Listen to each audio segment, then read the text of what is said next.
Muy bien, vamos a iniciar este otro video que va a tratar sobre la moda, que es otra de las medidas de tendencia central, junto con la mediana y la media aritmética, que son quizás las tres más importantes y que en ciertos puntos pues tienen una gran importancia para el análisis comparativo de diferentes poblaciones de datos. Cuando nosotros vamos a comparar dos o más poblaciones de datos similares, ¿verdad? Por ejemplo, edades de un grupo de alumnos con las edades de otros grupos de alumnos o estaturas, pesos, etcétera.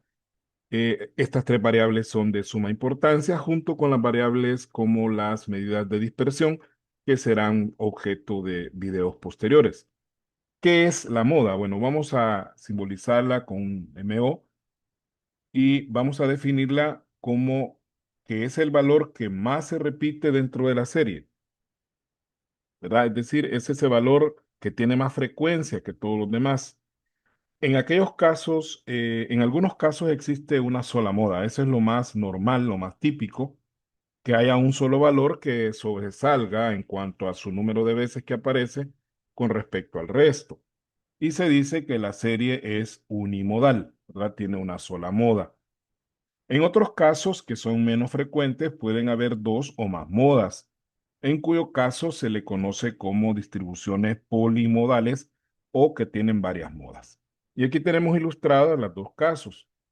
Tenemos el peso de 20 bolsas de café en gramos, ¿verdad? Hemos pesado las 20 bolsas y aquí hemos resaltado 451 libras, que para este caso es el dato que más se repite. Se repite una, dos, tres, cuatro, cinco, seis, siete, ocho, nueve, 10 veces de las 20 veces que aparecen los demás, o sea, de los pesos totales que aparecen registrados. Por lo tanto, al tener la mayor frecuencia, 451 libras sería nuestra moda. Pero tenemos este otro caso, la estatura de 15 personas adultas, y observamos que en este caso 1,66 aparece una, dos, tres, cuatro veces, y 1,75 aparece también cuatro veces. Entonces hay un empate en cuanto al número de veces que aparecen ambas. Por lo tanto, se dice que esta serie es bimodal porque tiene dos modas, que son 1,66 y 1,75. Entonces, la moda, pues simplemente es el valor que más frecuencia tiene dentro de la serie, es decir, el valor que más se repite. Veamos ahora para una tabla de frecuencias. Tenemos acá la esperanza de vida de 200 países, o sea, cuánto es la esperanza de vida en esos 200 países. Y tenemos esta tabla. Veamos cuánto nos dio. Tenemos que aquí están las edades, ¿verdad? Porque la esperanza de vida no es más que la edad que se espera que las personas sobrevivan. Y en este caso, pues, tenemos que hay hay 45, perdón, 15 países con una esperanza de vida de 45 años. Hay 18 países con 50 años de esperanza de vida, 35 países con 55 años de esperanza de vida, 62 con 60 y así hasta llegar a 70 años que solamente hay 20 países. Entonces, ¿cuál sería nuestra moda en este caso? Observamos que aquí donde están los 60 años, ahí esa es la moda porque es la que tiene la mayor frecuencia, ¿verdad? 62 países que tienen una esperanza de vida de 60 años. Entonces, la moda en este caso sería 60 años. ¿Por qué? Porque es la que tiene la frecuencia más alta. Eso es para una tabla de frecuencias donde tenemos datos individuales, pero con sus frecuencias definidas de manera agrupada. Vamos ahora a una distribución de clases y frecuencias, que es el caso más complejo, y tenemos que utilizar esta fórmula. La moda es igual a esto. Entonces, para este caso, para el caso de una distribución de clases y frecuencias, se aplica la fórmula siguiente. Más bien la fórmula anterior, vea que es esta. Aquí tendría que estar la fórmula aquí abajo. ¿Correcto? Porque es la fórmula siguiente. Ahora, ¿qué datos vamos a tener? Bueno, primero hay que identificar la frecuencia modal, ¿verdad? La frecuencia modal es esa, ¿no? La que vimos en la tabla anterior, ahí donde está la mayor frecuencia. Tenemos que identificar cuál es esa clase modal, porque de esa clase modal que nosotros identifiquemos, de ahí va a surgir todos los demás datos que vamos a necesitar.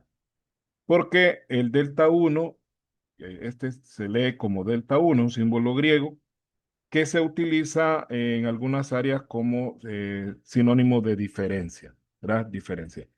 Entonces, delta 1 es la diferencia entre la frecuencia modal, que como es la más alta, pues siempre va a ser, estas deltas van a ser positivos porque la frecuencia modal siempre es la más alta. Entonces, el delta 1 es la diferencia entre la frecuencia modal y la premodal.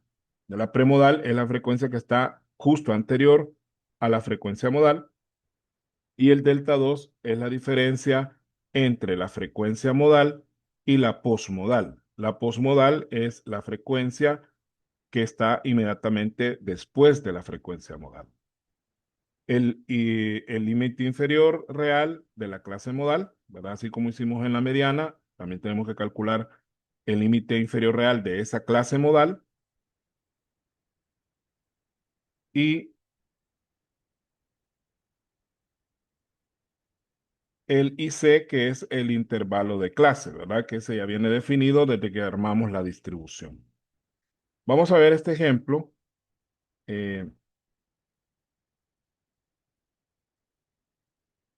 que dice contenido en mililitros de 1200 botellas, 1220 botellas de refresco eh, tomadas al azar. Aquí se nos movimos la letra A, tomadas al azar. Entonces nosotros fuimos a un súper o a varios supermercados o a varias zonas geográficas determinadas y sacamos una muestra de 1220 botellas de refresco, no sabemos de cuál, eh, y les medimos el contenido que tenía cada una de ellas. Y aquí tenemos los contenidos de 300 a 311 mililitros, pues 150 botellas, de 312 a 321, pues 200 botellas, y así sucesivamente hasta llegar a 381 mililitros, que hubo 20 botellas. Lo primero que nosotros tenemos que hacer, según lo que hemos dicho ahí arriba, es obtener, identificar la clase modal con su respectiva frecuencia, ¿verdad? Eso es lo primero que tenemos que hacer dentro de la tabla. Estamos bien. Y podemos observar nosotros, vemos toda la frecuencia, aquí no hay necesidad de calcular frecuencia acumulada, simplemente vamos con las frecuencias absolutas y observamos que aquí tenemos 300, que es la frecuencia más alta de todas. Quiere decir que esta sería nuestra clase modal, ¿verdad? Ahí está nuestra clase modal, que sería la clase número 5, clase número 5. ¿Por qué? Porque ahí tenemos 300 de frecuencia, que es la frecuencia más alta. Ahí está, 300 de frecuencia. Cuando ya hemos identificado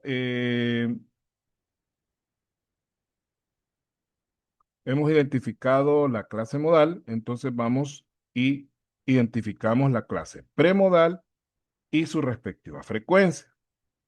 Y tal como nosotros establecimos, la clase premodal es la que está justo antes de la clase modal. O sea, esta es la clase premodal y su respectiva frecuencia. No nos olvidemos de la frecuencia porque es un dato importante a la hora de calcular los diferenciales. Entonces, la clase 4 que tiene una frecuencia de 160 botellas. Muy bien. Siguiente paso. El siguiente paso es identificar la clase posmodal y su respectiva frecuencia. La clase posmodal es la que sigue después de la modal, ¿verdad? O sea, sería esta. Esta es la clase posmodal que está justo después de la clase modal. Y no nos olvidemos de la frecuencia, que para este caso son 120 botellas. Entonces tenemos la clase modal con 300 botellas, la clase premodal tiene 160 botellas y la clase postmodal que tiene 120 botellas. Vamos ahora al paso número 5. Vamos a calcular el delta 1. ¿Qué era el delta 1? El delta 1 dijimos que es la diferencia entre la frecuencia modal y la premodal. Yo sé que la frecuencia modal son 300 y la premodal son 160. Entonces voy a aplicar ahí una simple resta y me da que el delta 1 son 300 menos 160 me da 140. Ese sería el delta 1. El paso 6 sería calcular el delta 2, que sería la diferencia de la modal menos la posmodal, o sea, 300 menos 120, y eso me da 300 menos 120, me da 180. Delta 2 vale 180. Ahora bien, ya habiendo calculado eso, vamos con el paso siguiente, que es el límite inferior real de la clase modal, ¿verdad? De la clase modal. Y recordemos, esto ya lo hemos hecho varias veces, ya lo aprendimos a hacer por separado. Ahora, pues lo que hacemos es, tomamos cualquiera, ¿verdad? En este caso hemos tomado el límite inferior de la clase modal, le restamos el límite superior de la clase que está antes, que es 342 menos 341, me da 1 entre 2, me da 0,5, y luego eso se lo voy a restar a ese límite inferior, a 342, y me da 341,5. Ese sería mi límite inferior real de la clase modal, 341,5. Seguimos con el intervalo de clase. El intervalo de clase lo podemos obtener restando cualquier límite inferior menos el de la clase anterior. Por ejemplo, aquí podríamos decir 312 menos 300 me da 12, o 322 menos 12 me da 12, 352, perdón, es 10, ¿verdad?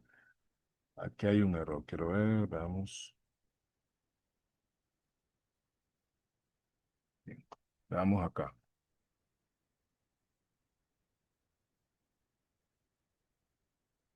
Me da 10, 10 es el intervalo, aquí hay un pequeño error acá. Esta clase está mal calculada, pero igual ya está armada la tabla, no podemos desarmarla. En todo caso, no cambiaría mucho la cosa. Pero sí hay un error. Aquí tendría que haber empezado más antes, 298 por ahí.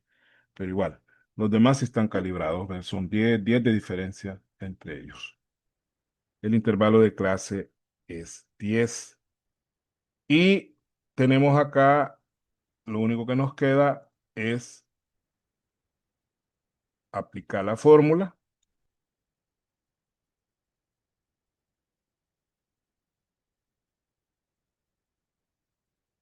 Tenemos la fórmula. Creo que ahí estoy haciendo spoiler, creo que se logra ver, está en rosado, pero un rosado bien parecido. Sustituimos, ¿verdad? En la fórmula, esto ya es cuestión de calculadora o como decía mi maestro, mi profesor, que en paz descanse, René Alberto Argueta, esto ya es carpintería. Aplicamos límite inferior 341,5, el delta 1, que era 140, dividido entre el delta 1 más el delta 2, que es 140 más 180, todo multiplicado por este 10, que es el intervalo de clase. Y nos da como resultado una moda de 345,88. Lo que hay que tener cuidado es verificar que este valor se encuentre ubicado dentro de la clase modal. Y sí, efectivamente, 345 0.88 está entre estos dos valores. Y esa sería la moda, que hay que aclarar que también este método de la fórmula está basado en interpolación, lo cual significa que no es un dato exacto, ¿verdad? Sino que es un dato aproximado de cuál podría ser la moda. Podría ser que de hecho ese valor ni siquiera exista, ¿no? Dentro de la distribución como tal, así 345,88. Pero sí puede haber un 345, un 344, y lo que hemos hecho es sacar un promedio interpolado de esos valores.